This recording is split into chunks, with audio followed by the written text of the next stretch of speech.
Hi hello నమస్తే welcome to BBR TV official మిత్రులారా నేను మీ బీబీఆర్ రావుని.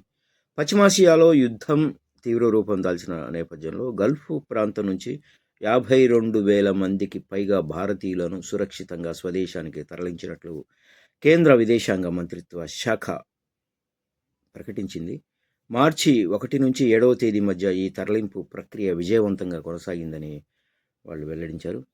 విదేశాంగ శాఖ అధికార ప్రతినిధి రణధీర్ జైస్వాల్ మాట్లాడుతూ స్వదేశానికి తిరిగి వచ్చిన వారిలో 32,107 మంది భారత్ విమానయాన సంస్థల ద్వారా, అలాగే మిగిలిన వారు విదేశీ విమానాల్లో ప్రయాణించారని తెలియజేశారు. గల్ఫ్ ప్రాంతంలో నెలకొన్న పరిస్థితులను, ముఖ్యంగా అక్కడ చిక్కుకున్న భారతీయుల సంక్షేమాన్ని ప్రభుత్వం నిరంతరం పర్యవేక్షిస్తూ ఉందని ఆయన స్పష్టం చేశారు. ఇటీవల గగనతలాన్ని పాక్షికంగా తెరవడంతో నాన్ షెడ్యూల్డ్ విమానాలను నడిపి ప్రయాణికులను వెనక్కి తీసుకురావడం సాధ్యమైంది అని కూడా చెప్తున్నారు.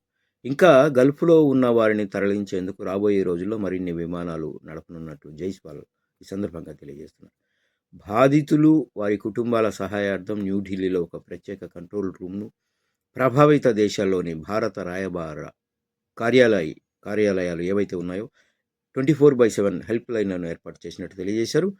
ఈ హెల్ప్ లైన్లు పూర్తి వివరాలను మంత్రిత్వ శాఖ అధికారిక వెబ్సైట్లో అందుబాటులో ఉంచామన్నారు. సో చెక్ చేసుకోవచ్చు ఎవరైనా గల్ఫ్లో ఉంటే. ఇరాన్ సుప్రీం లీడర్ లక్ష్యంగా చేసుకుని టెహ్రాన్లో జరిగిన వైమానిక దాడుల అనంతరం ఇజ్రాయెల్, అమెరికా, ఇరాన్ మధ్య ఉద్రిక్తతలు పెరిగి ఫిబ్రవరి చివరిలో పశ్చిమాసియాలో యుద్ధం చెలరేగిన విషయం మనందరికీ తెలుసు. ఈ నేపథ్యంలో విదేశాల్లో ఎవరైతే ఉన్నారో భారతీయులు, వాళ్ళ భద్రత ప్రభుత్వానికి అత్యంత ప్రాధాన్యమని, వారికి సహాయం అందించేందుకు స్థానిక ప్రభుత్వాలు ఏవైతే ఉన్నాయో వాళ్ళతో కలిసి పనిచేస్తున్నామని కేంద్ర మంత్రి జైస్వాల్ తెలియజేయడం జరిగింది. సార్ ఏదేమైనా థ్యాంక్ యూ సో మచ్.